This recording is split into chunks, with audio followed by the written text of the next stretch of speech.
mes esame tokioje unikalioje vietoje.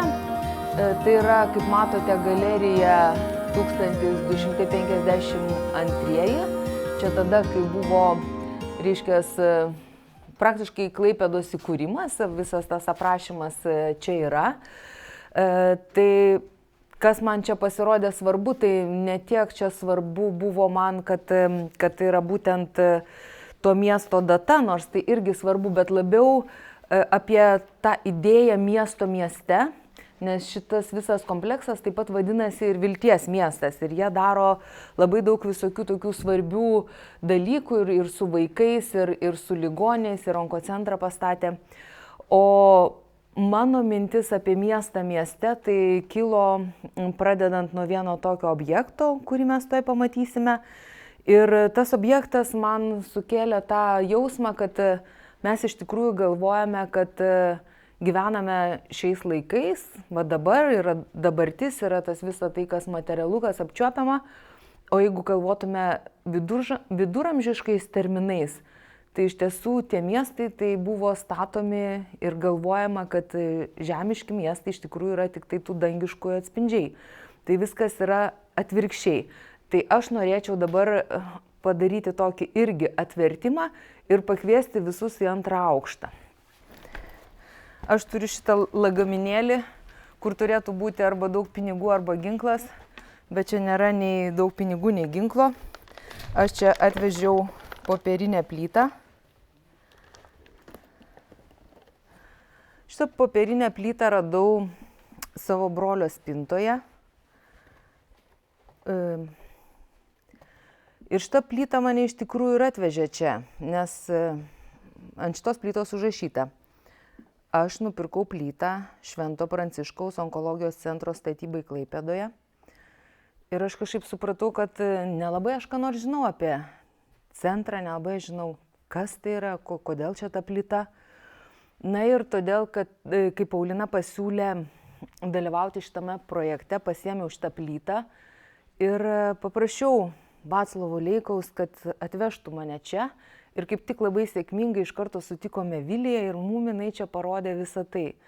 Ir aš supratau, kad šitą plytą, kuri iš tikrųjų tuo metu, kai buvo siūloma, kaip kokiais humoristiniais atvejais pirk plytą, iš tikrųjų tik tai projektas, tik tai idėja, o dabar jinai yra visur čia. Jinai jau yra, kaip sakant, šita pamatinė plyta, ankstesnė už pastatą, tapo tuo, kas čia yra. Ir man pasirodė įdomu padaryti kitokį dalyką, ne kaip pavyzdžiui Dušanas atnešė pisuarą į galeriją ir tokiu būdu apvertė tą sakralumo dimensiją, padarė tokį tarsi buitinį, aš galvoju, o gal galima ir atvirkščiai atversti, susieti su atmintimi, kaip mintis verčiama atgal tampa atmintimi. Tai aš atnešu šitą popierinę plytą ir padedu į tą vietą, kur viskas buvo įkurta.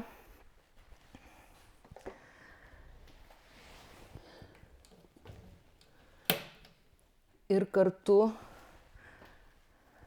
čia yra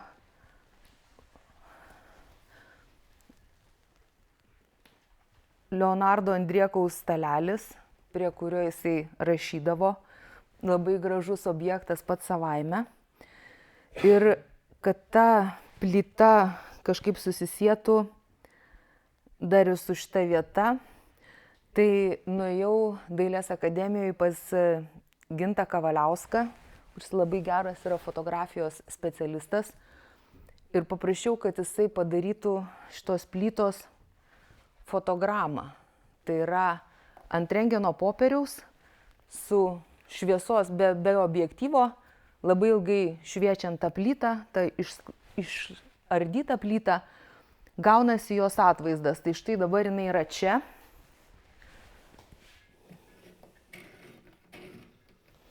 Ant tokio rentgeno aparato, tiksliau tos lempos, kuri, kaip sakant, ir buvo anksčiau naudojama būtent žiūrėti rentgeno nuotraukom.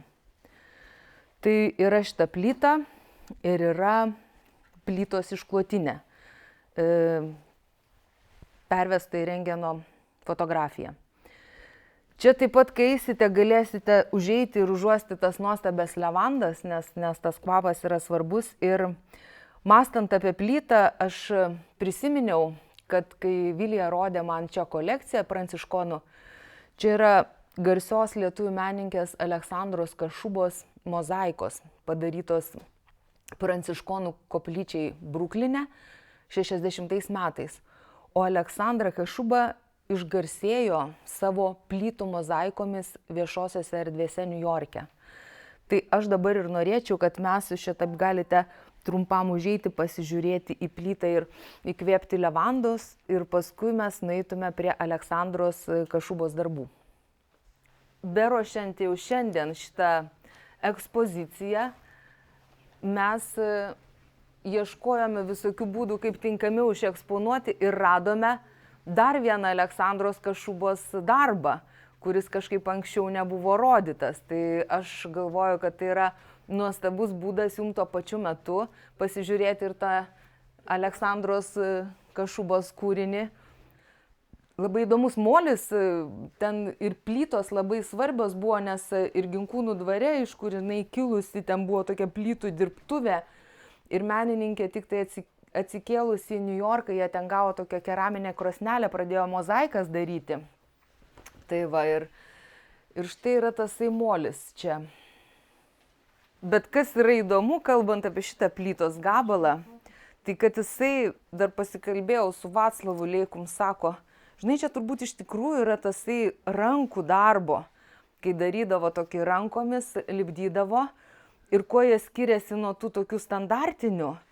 Tai sako, vat, kai rankomis daro, tai tas visas paviršius toksai visokiais raštais susideda, nes ten kažką galima ten išvelgti. Ir aš pagalvojau, na va, kaip fainai yra plyta.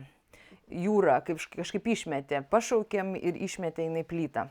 Čia irgi matome plyteles, bet irgi matome, kad jos nekartoja tokio standartinio tinklo.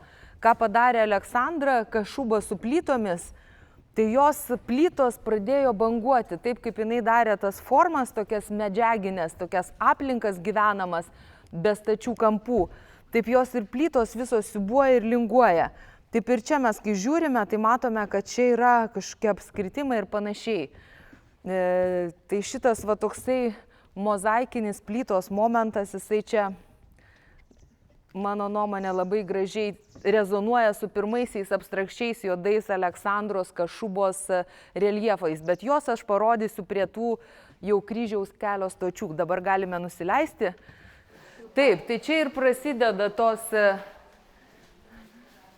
kryžiaus kelio stotis, kurios padarytos pranciškonų koplyčiai Brukline 60 metais. Aleksandra gavo užsakymą, o mozaikas dėlioti jinai išmoko 44 Innsbruke, Tirolyje, ten buvo įsidarbinusi mozaikos tokias dirbtuvės, bet paskui greitai subombardavo jau tie sąjungininkai ir baigėsi, bet vat jinai čia daro tokias mozaikas. Jos labai, kažkuria prasme klasikinės, bet ir tokios jau einančios lyg tokio modernaus suvokimo. Ir ten, kur nėra mozaikos, tai yra Bažnytinio paveldo muziejų Giedrės Jankevičiūtės parodoje. Iki spalio 5. Iki spalio 5. O čia vat galima kaip tokį kontrastą parodyti, kai jau jinai pati pradeda daryti tas juodas mozaikas, tokia visiškai juoda, grinai per kažkokias ten tokias formas, per kryptis akmenų, čia paliksiu pažiūrėti. Bet mintis yra tokia, kad ką jinai daro. Matote, aš biškį priderinau tą šytę prie Aleksandros. Tai tie reiškias, jos plytų fasadai pasidaro tokie dinamiški ir banguojantis. Ir iš tikrųjų jinai labai išgarsėjo Amerikoje su tais savo tokiais plytų fasadais viešosiose erdvėse. Ir jinai labai tikslius brėžinius brėžė, žodžiu, tikrai ten vadovavo daugybei žmonių. Gerai, dabar eikime toliau, pasižiūrėkime tas mozaikas. Taip. Na va čia, pavyzdžiui, Veronika nušluosto Jėzui veidą ir atsispaudžia čia ta Veronikos drobulė. Na ir čia toliau irgi tos mozaikos. Ir dar noriu atkreipti dėmesį, čia visi atkreipia į dėmesį, ką jie pamato keliaudami per miestą. Man labai patiko ta skėlė, reiškia, tvoroje. Bet vat šitas vaistažolių rinkinys man irgi atrodo jau kaip instaliacija nuostabi pati savaime. Nieko jau čia nepridursi.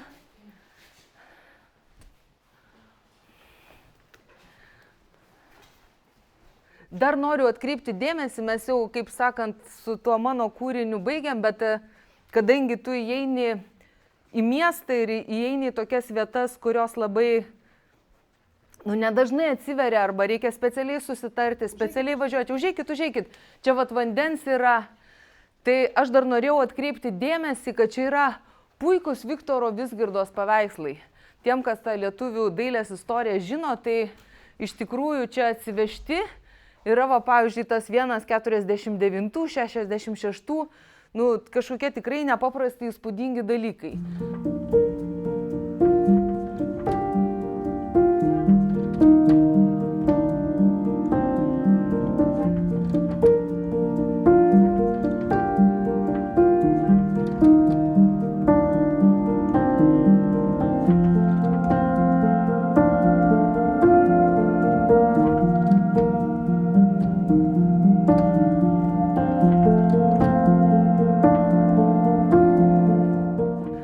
Tai man kažkaip viskas taip ir susidėjo, kaip, reiškia, tas konceptualus momentas, kaip išaugina, reiškia, tą idėją, kaip popierius virsta kažkokiu moliu, kaip ta idėja išsiplečia, pasidaro pastatu.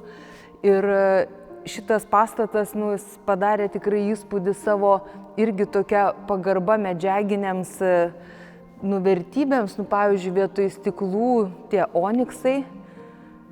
Taip, atkreipkite dėmesį. Arba šitas nukryžiuotasis, kuris tarsi kabo erdvėje. Ir paskui, kai išeisime, ten specialiai užsakytos Angelinos Banytės freskos.